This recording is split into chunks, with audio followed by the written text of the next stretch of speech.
एक बार एक बिल्ली थी, वो बहुत ही चालाक और चौकस थी। उसकी इसी चालाक और चौकसी को देखकर चूहे भी सावधान हो गए थे और चूहे बिल्ली के हाथ नहीं आ रहे थे। एक समय ऐसा आया कि बिल्ली भूख के मारे तड़पने लगी।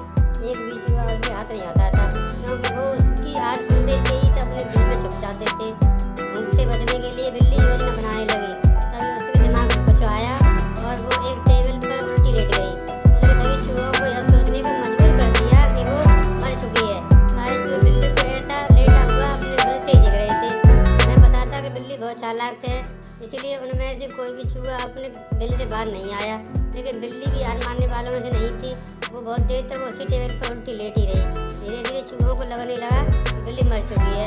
वो जश्न मनाते हुए अपने बिल से निकलने लगे। चूहे जैसे ही बिल्ली की टेबल के पास पहुंचे, उसने उछलकर 2 चूहे पकड़ लिए। इस तरह बिल्ली ने इस बार तो अपने पेट को भर लिया।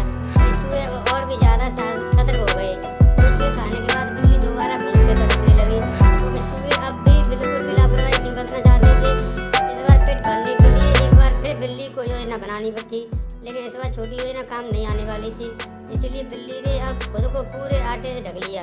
चूहों ने सोचा कि वह आटा है और उसे खाने के लिए आ गई, लेकिन एक बूढ़े चूहे ने उन्हें रोक लिया। उसने ध्यान से आटा देखा तो उसमें बिल्ली का आकार दिखाई लगा। तभी बूढ़े चूहे ने हल्ला बजाना शुरू कर दिया। उसने कहा, सब अपने बिल में चले जाओ, यहाँ आटे में बिल्ली छुपी है। बूढ़े चूहे की बात सुनकर सारे चूहे अपने